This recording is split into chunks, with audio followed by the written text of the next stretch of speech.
Would you believe me if I told you you can turn any photo into a 3D AI video in as little as 8 minutes? Well, it's not only possible, it's actually easy if you follow this simple workflow that I came up with after creating hundreds of videos just like this. We'll start with a photo of a face, but how you set that photo up matters more than anything else here, because every step after this is built directly from it. Later on, this image gets turned into a 3D model, and the model can only build what it can clearly see in the photo. So the whole goal, right now, is to hand it an image where nothing is hidden or unclear. I'll open the image generator in Higgsfield and set the model to GPT Image 2. I'm using GPT Image 2 because it's reliable at keeping a face looking like the real person. And that face consistency is the one thing this whole pipeline depends on. We're going for a full body shot of the character, so I upload a clear photo of my face as the reference. I make sure it shows my face cleanly because that's what decides whether my expressions stay consistent across the whole video. Then I'll paste the prompt. The prompt asks for a clean T-pose with the arms fully extended, a plain background, and the whole body visible. And with everything done, I'll hit generate. Here's what comes back. It's a 3D game character version of me, and the face came through clean. It's clearly still me. The small details held up too. The beard and the hairstyle look right, with none of the drift you usually get from these tools. But one image on its own isn't enough. It only shows the character from the front, and the 3D step coming up needs to see him from more than one side. So I'll click the generated image, open the angles feature, and generate 3 more versions of the same character. One at a 45-degree angle, another from above, and the last one from below. Now I've got the same character from 3 new angles. That gives me the entire character in 4 images total without ever touching 3D software. Now I'll use those 4 images to do something that normally takes people years of practice to pull off. Instead of modeling and texturing all of this by hand, I'm using a tool called Meshy. I'll drop a link to it in the description so you can follow along. I went with Meshy because most image to 3D tools hand you a rough, weird result that barely resembles your character. Meshy is the first one I've used where the model comes back clean enough to use straight away. Once inside Meshy, I open the image to 3D workspace. I mark the T-pose as the primary image, since that's the main one the whole model gets built around. For the settings, I'll keep the model type on standard, set the model to Meshy 6, and leave image enhancement on. Image enhancement tells Meshy to sharpen and clean up the 4 images before it starts building. That way it reads the small details more clearly, things like the face and the seams on the clothes, and those carry into the model instead of getting lost on the way. But the one setting that decides your quality is multi-view, because that's where the other 3 angle shots go in. Without them, Meshy only sees the front of the character and has to invent every other side. With all 4 loaded in, every side is covered by a real image, so it never has to guess. So I upload the 45-degree close, the bottom tilt, and the top tilt, and click generate multi-view. That's it. Meshy now knows what my character looks like from every angle that matters, so the model should come out consistent. But I'm not generating the model yet, because the next toggle in this panel is the real reason this 3D detour is worth taking. That toggle is pose, and it lets me decide exactly what my character is doing before the model even exists. I'll click pose and select custom, and a panel opens up with a mannequin I can work with. From here, it gets fun, because you can grab the mannequin's bones and drag them around until it stands exactly how you want. The only reason you can grab those bones at all is that Meshy already rigged the model for you. It built a full skeleton inside it, and that rigging is the part that normally takes a trained 3D artist days to do by hand. Here it's already done for you, so the only thing left is the fun part, posing him. I set mine into a boxing stance, fists raised and legs planted wide. Whatever you pose here is exactly what comes back, so take your time and get it the way you want. So I click send to custom pose, set the license to private, and let it generate. Here's how it comes out. There's no texture on it yet, so it's all gray, but the pose is exactly what I was going for. Even in plain gray, the stance already looks cleaner and more natural than I expected. Now it needs color, and Meshy makes this part easy.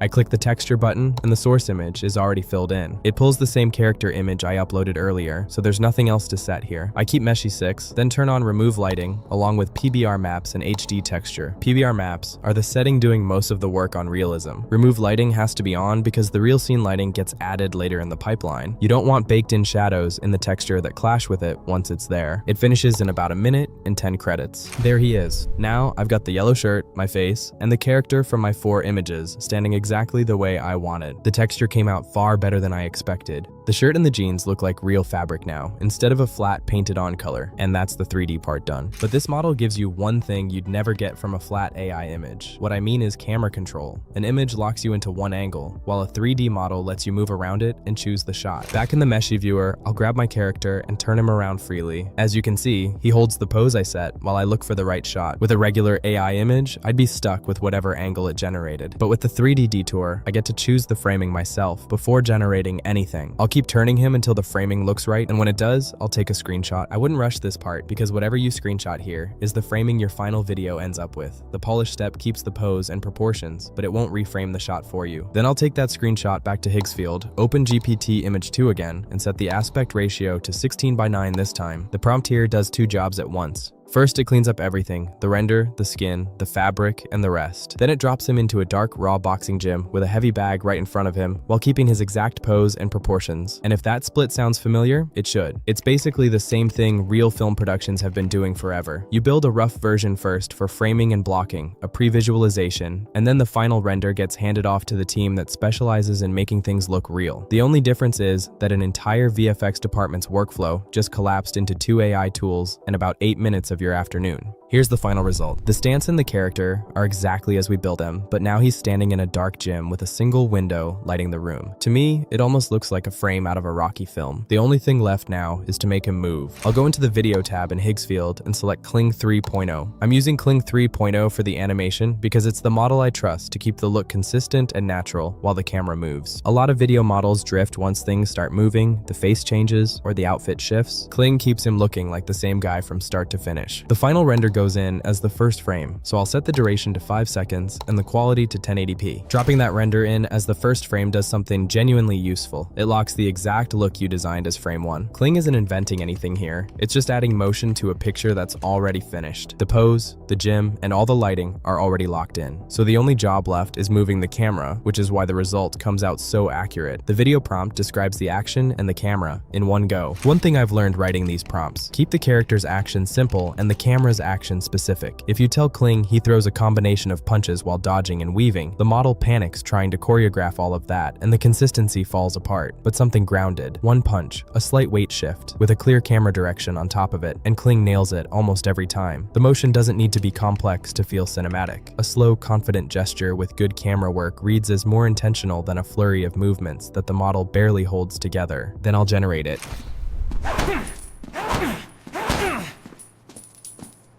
And there it is, a full cinematic shot of my own 3D character. The camera move is the best part. It's not a huge movement, but the subtle sweep around him gives the clip that cinematic feel. And that camera move matters more than almost anything else in the whole video. A moving camera is what makes footage feel cinematic, far more than the character's own motion. Most bad AI shots feel off for exactly this reason. The camera doesn't move, or it moves wrong. Your brain quietly lines it up against every real film you've seen and marks it as fake. Get the camera right, and you're past the single thing that gives most AI video away.